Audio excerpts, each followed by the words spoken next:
And so now we are recording. Anything you say can be used against you in a court of law. So keep that in mind.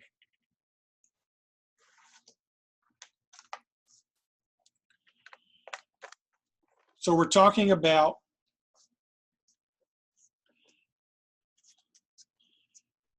the leadership in Congress.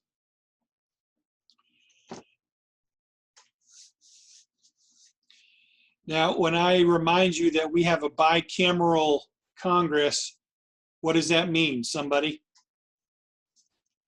answer good and loud. Don't be shy. You usually have two houses or two chambers. I think I heard you say two chambers, right? Yeah. Two chambers in Congress. Someone else, what is the chamber where there are 100 members? The Senate. Senate. And then the other chamber with 435 members is the House of Representatives. House of Reps. Very good.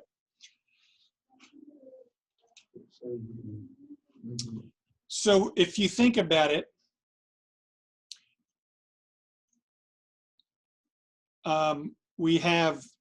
this is the legislative branch of government. The executive branch is the president and his cabinet. The judicial branch is the Supreme Court, along with the 12 district courts. This is the legislative branch that has Congress, and then Congress is made of two separate bodies, the House of Representatives and the Senate. Within each of these bodies, you then have officers who will preside over these two separate chambers of Congress, because they do meet separately, and then sometimes they will have a joint section of Congress.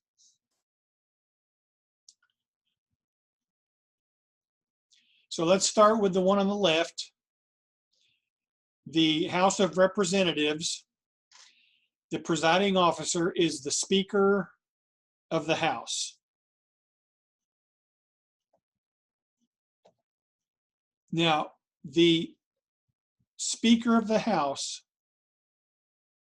will be, the Speaker of the House is the head of the House of Representatives, and whoever that is, they will come from the majority party.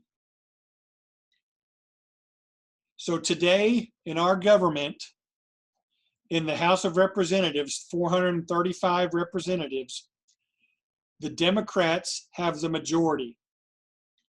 So does anybody know who the Democrat Party leader is, who is the Speaker of the House?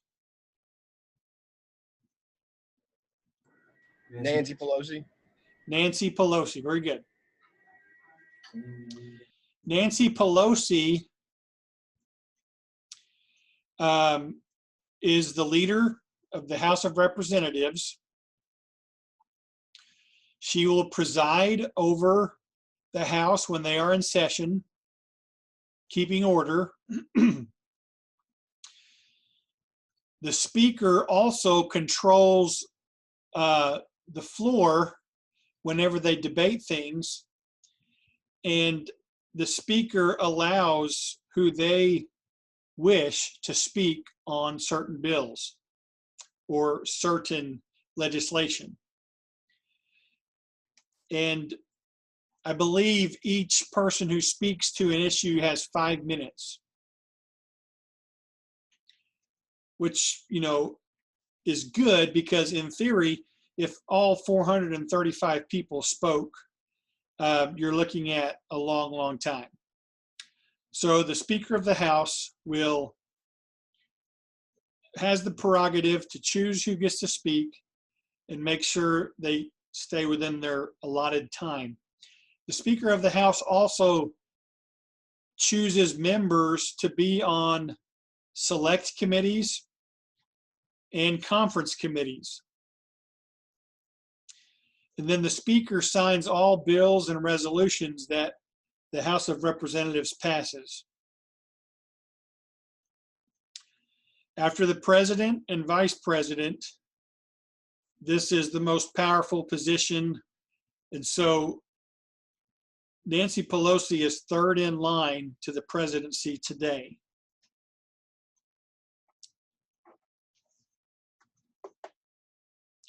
If someone were to take out President Trump and Vice President Pence at the same time, Pelosi would become president.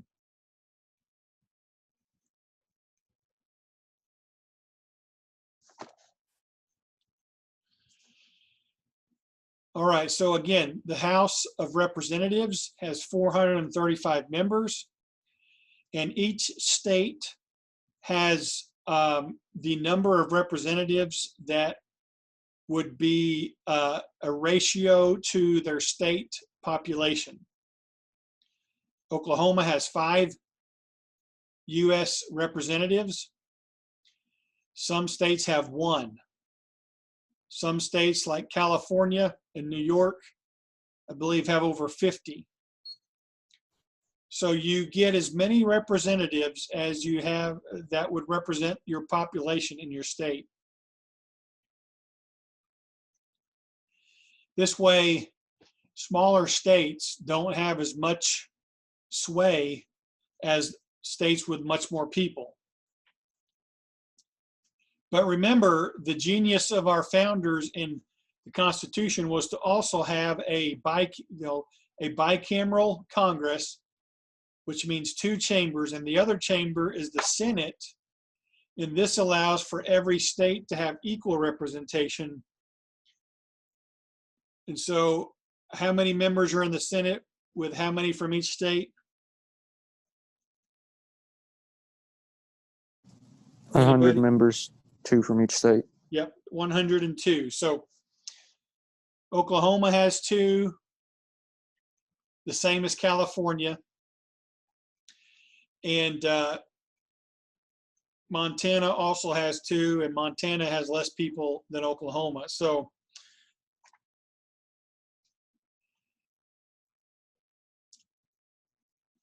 the Senate, the Senate's leader is called the President of the Senate.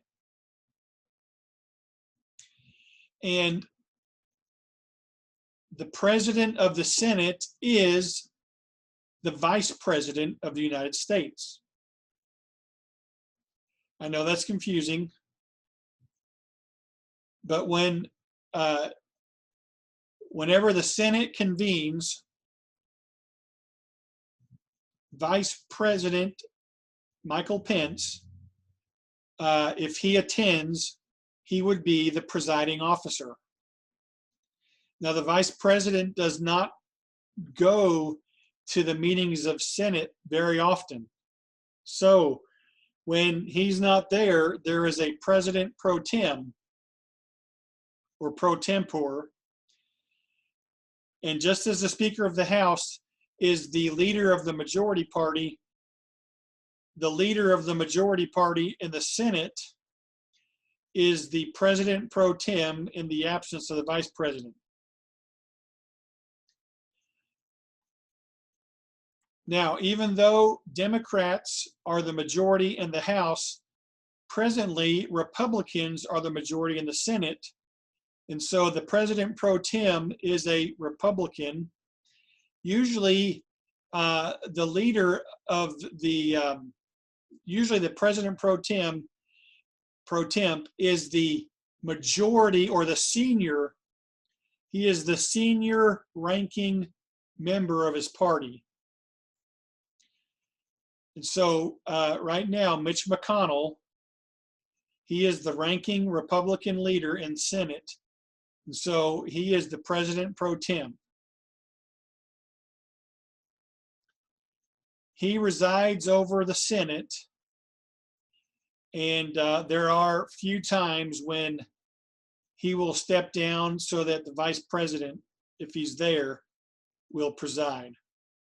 But if you guys watch much news at all, especially world news, Mitch McConnell is almost on there every day as the representative leader of the Senate to comment on what's happening in Washington, D.C.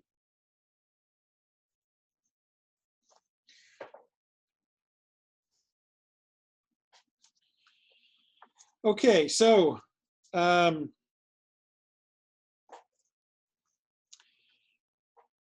don't know the exact makeup of the House right now. I think it's very close, but I think it's like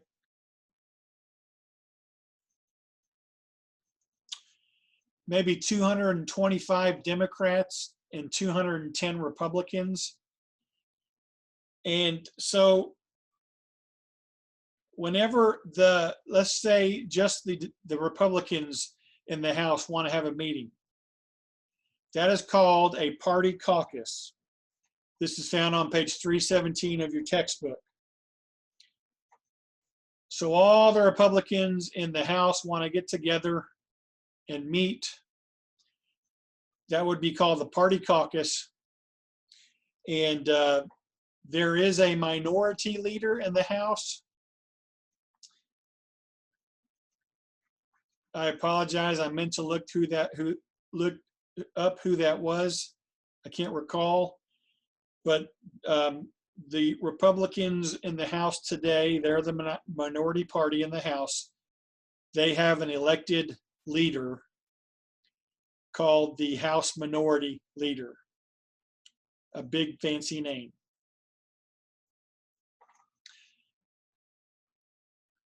Likewise, in the Senate, you have the President pro tem, Mitch McConnell.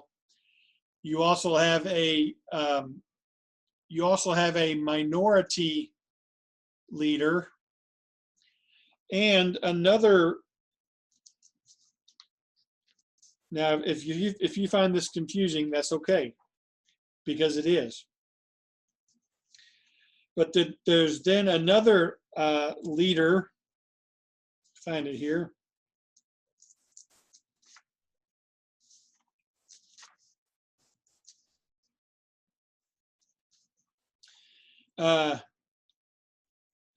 In the Senate, the majority leader, Mitch McConnell, has an assistant called the Majority Whip. And then there's a Democrat leader who's the minority leader, and he has an assistant called the Minority Whip. In the House, you have just Nancy Pelosi, the Speaker of the House, from the majority party. You have a minority leader, simply called the House Minority Leader, from the minority party. And then they have an assistant called the Minority Whip. Now, here's the good news about all that. You don't have to know that for the test.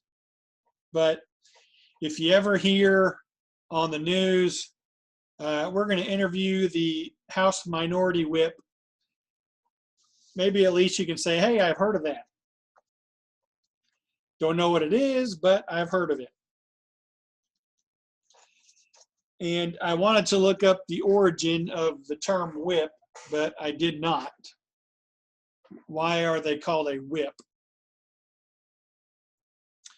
Because we're not dealing with the kind of whip that Indiana Jones uses to swing from chandeliers across a great chasm.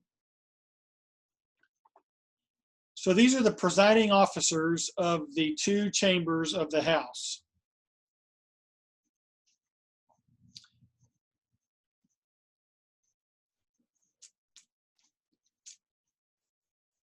All right. So Congress, remember, they are the branch of government that makes laws. So it's good to be organized. And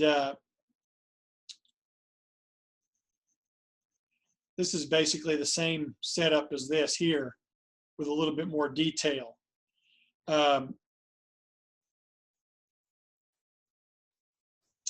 Nancy Pelosi will lead the House whenever they come together and preside over it.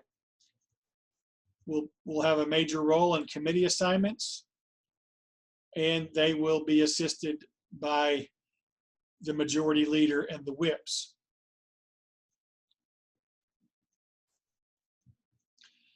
The Senate, formerly led by the vice president, but he's not there a lot, so the president pro tem, and assisted by those whips. So how does Congress work to make law? Well, it's these committees, the committee system. And beginning on page 323,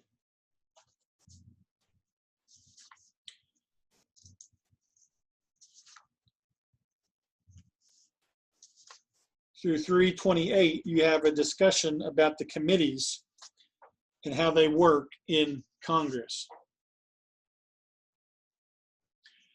You have 4 types of committees. I know this says 3, but your book mentions a 4th, which you'll see is a part of one of these 3. You have standing committees, which are permanent committees.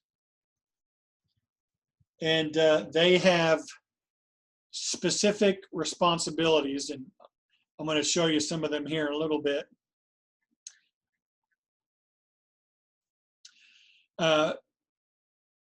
They're a specialist committee. I believe one example would be an agricultural committee.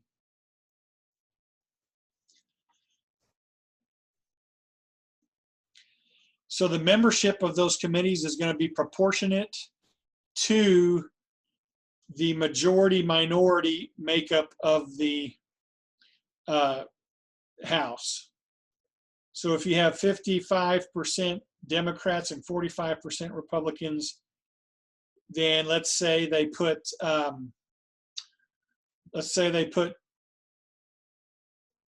8 people on that committee. I think roughly 5 of them would be Democrat, 3 of them Republican.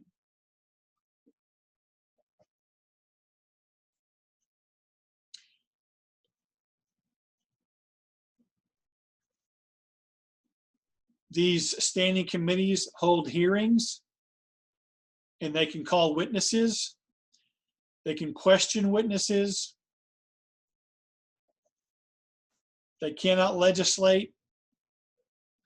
They cannot require the president to comply.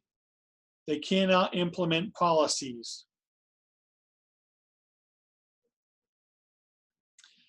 These standing committees also confirm any presidential appointments. So, you know, right now, President Trump has nominated Amy Coney Barrett to be a Supreme Court judge, and there is a standing committee that she has gone before, and she must be confirmed by that committee before she can become a judge. So standing committees have some power. During a 2-year session of Congress, there will be around 10,000 bills proposed. The standing committees will help with those 10,000 bills.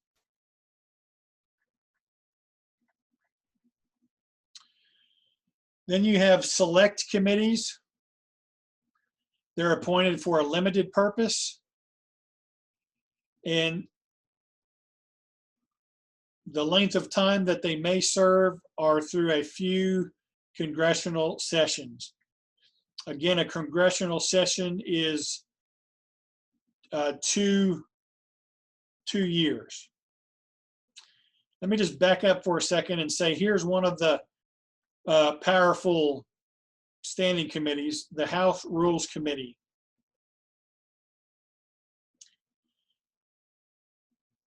This committee prioritizes bills that come from the committee stage onto the House floor to be presented for a second reading. It's got to go through this committee. So it's very vital. They set the rules for debate. There are less members on this committee, and it is tilted or balanced towards the majority party.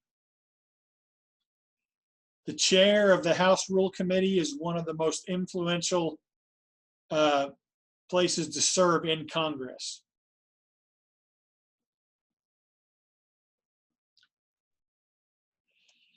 All right, the select committees, back to that.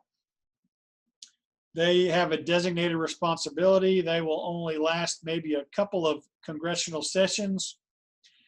These are special committees that a lot of times have an investigative aspect to it.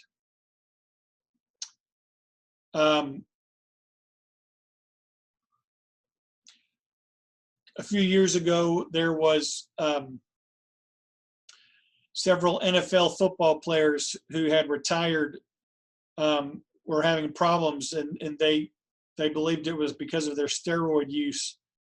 And one prominent former NFL player died, and I think he had brain cancer, and he believed it was because of steroid use. Anyway, I'm pretty sure there was a select committee that was to investigate the particular issue of steroid use in the NFL.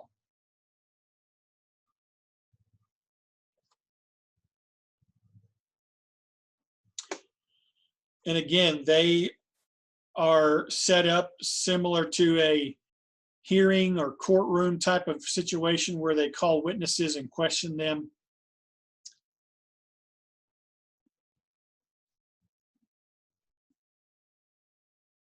So those are select committees. Going back up here to the list of committees, there are then joint committees, which have members from both the House and the Senate. These first two committees are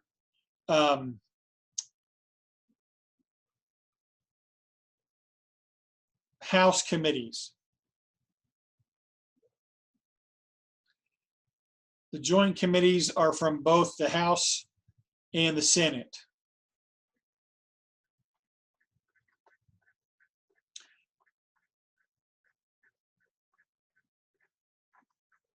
Well,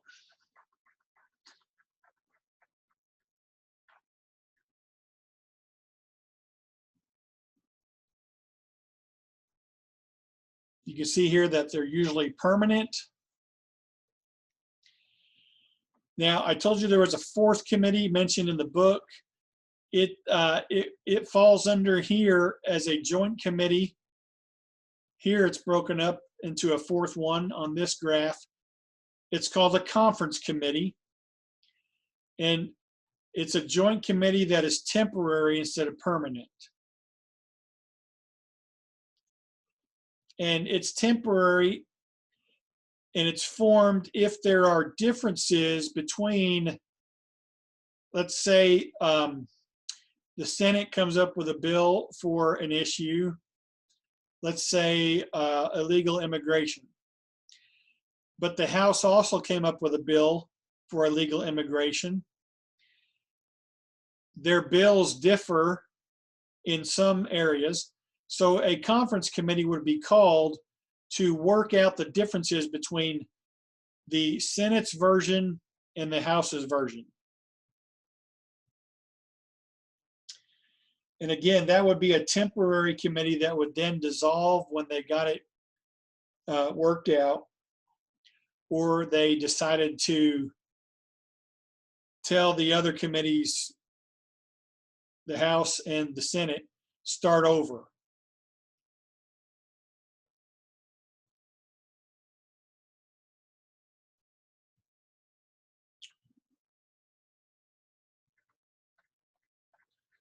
All right, so you got standing, select, joint, and conference committees. You probably need to be aware of them for the exam.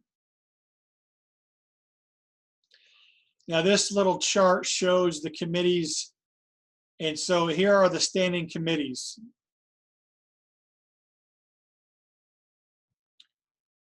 There are 20 in the House of Representatives. There are 16 in the Senate.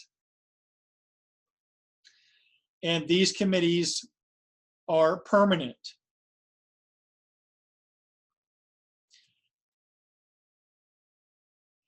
And you can see some of these committees overlap. You have a budget committee in the House, you have a budget committee in the Senate. So if they were to come up with a bill about the budget, each one, then they would have to have that joint committee to hammer out the differences. Select or special committees. The joint committees.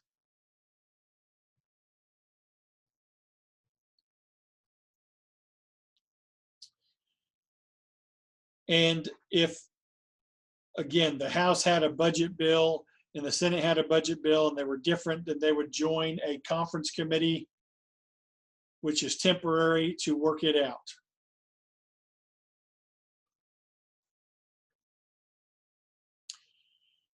Any questions?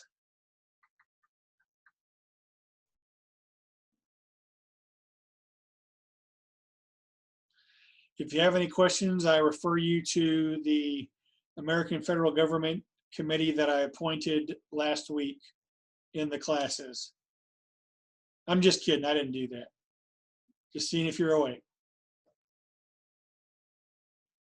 All right, the only time Congress bothers to lift a finger. Republicans, Democrats. It's all their fault. It's all their fault. Just a little bit of comic relief.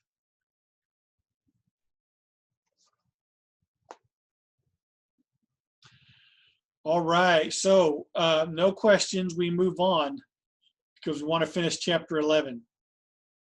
Congress makes laws, so they are in the role of policy making.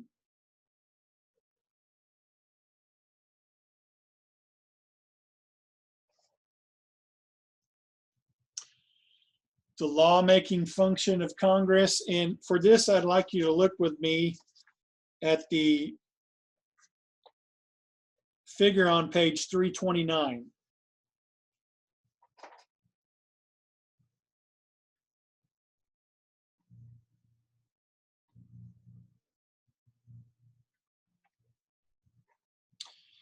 You can see that it starts with a bill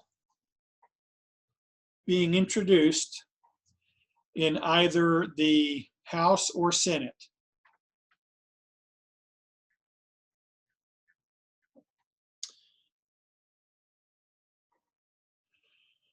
And there's 435 members, right, in the House of Representatives. So let's say a bill is introduced. Let's say our representative, Mark Wayne Mullen, introduces a bill to get more money for chicken farmers in Southeast Oklahoma. Well, it's going to be then shuttled to the appropriate standing committee. Probably would be agriculture.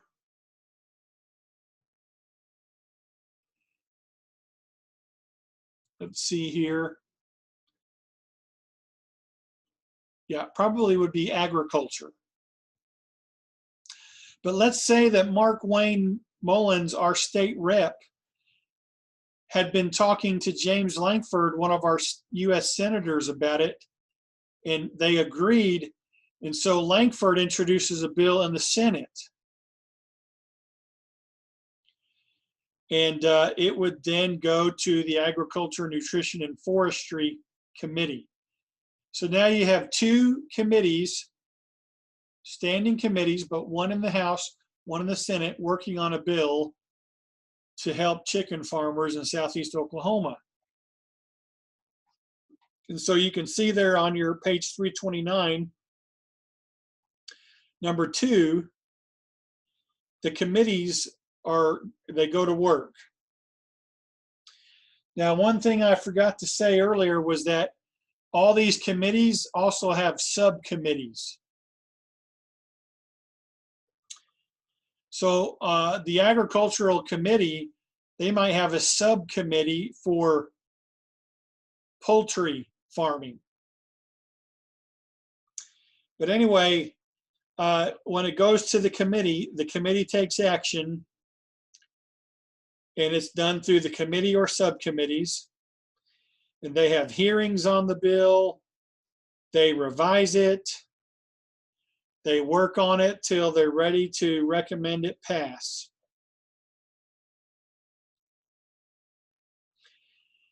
The committee, when it's ready to bring it when they think it's ready, they will bring it. This is the third step on page 329, about in the middle of your page. They will bring it before the whole Senate or the whole House for floor action. But you can see there that before they start to debate it, that one committee I told you about, the House Rules Committee, a very powerful committee, they get to set the rules for debate. In the Senate, you can see there that the leadership of the Senate proposes rules for floor action. And then once the rules are established, debate begins. And if they want to amend it, there will be amendments that are proposed.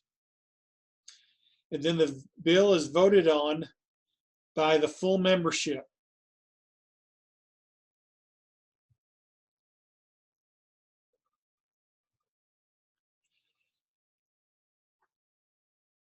So we've got a bill that came from the House and from the Senate. So you can see there next it would go to a conference committee.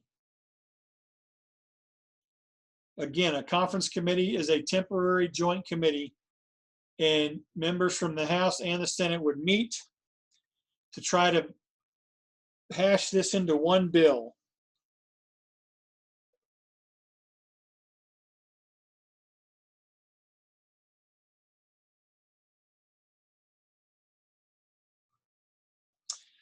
You can see there at the very bottom of the number 4 step, only if a bill passes both chambers in identical form is it sent to the president. So let's say they both they come together and they are able to work out a conference bill. Then it will go back to the House and the Senate to be passed there. And if they're in identical form, then and only then would it go to the president. If the president signs the bill, it becomes law. If the president sees something he doesn't like, he can veto it.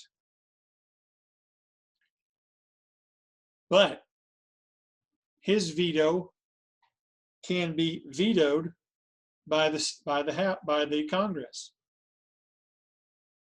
Let's say they come up with a bill, President Trump doesn't like it, he sends it back vetoed. The Congress can then say, no, we like the bill the way it was. Let's take a vote on it. And if they get 2/3 votes, they override President Trump's veto.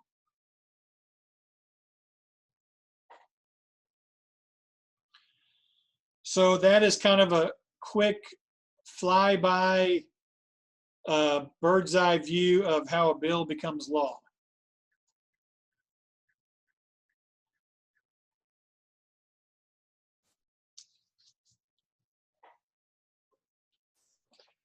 The last section that we want to look at begins on page 332. And there's three major functions in Congress. You have the lawmaking function. You have a representative function. This is on a nice little table on page 333.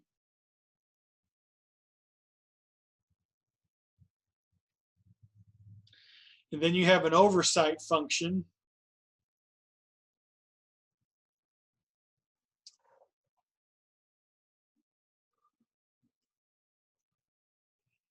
And this is a summation of what our textbook presents.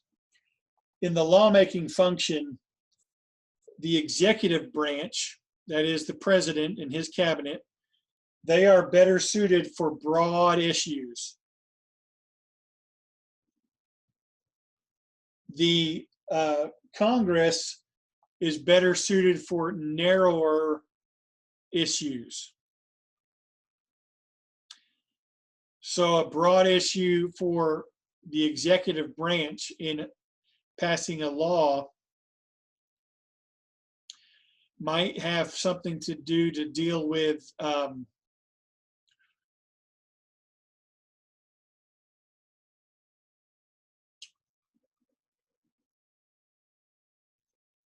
national law about,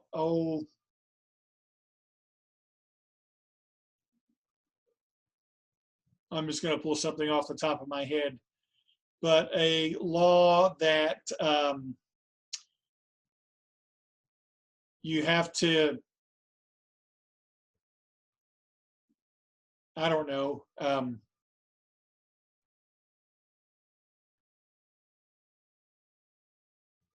see if our textbook gives an example here.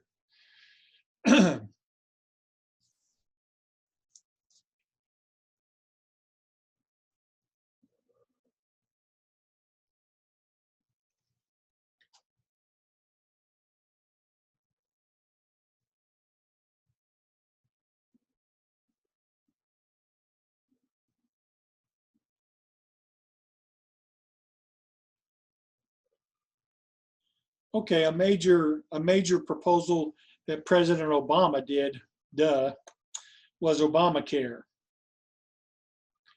And now we know that once it got to Congress, his proposal was greatly debated. But on such a big, broad issue as national health care, this was something that the executive branch dealt with. Congress will deal with much narrower issues. In the oversight function, Congress basically oversights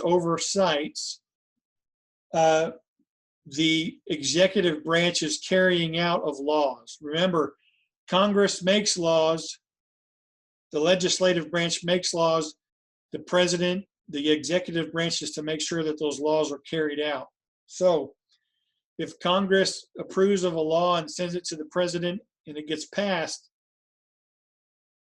if the president doesn't get on implementing that law, Congress has oversight over that.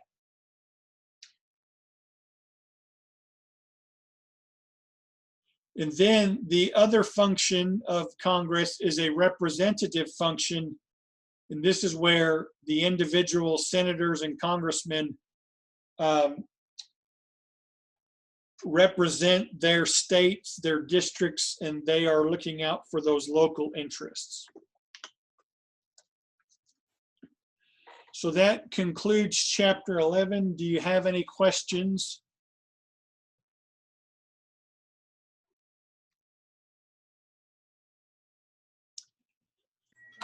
All right, so these slides are already up. I'll get this video posted in a little bit. We'll come back on Friday and start chapter 12. Was there a question? No, sir. All right, so your second brief second and final brief is due tomorrow. And, or today.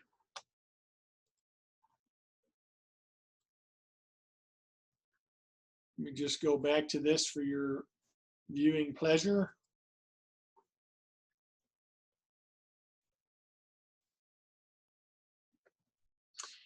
Yeah, chapter 13 brief due tomorrow, and the second debate to watch is tomorrow. All right, if there's no questions, we will see you all on Friday.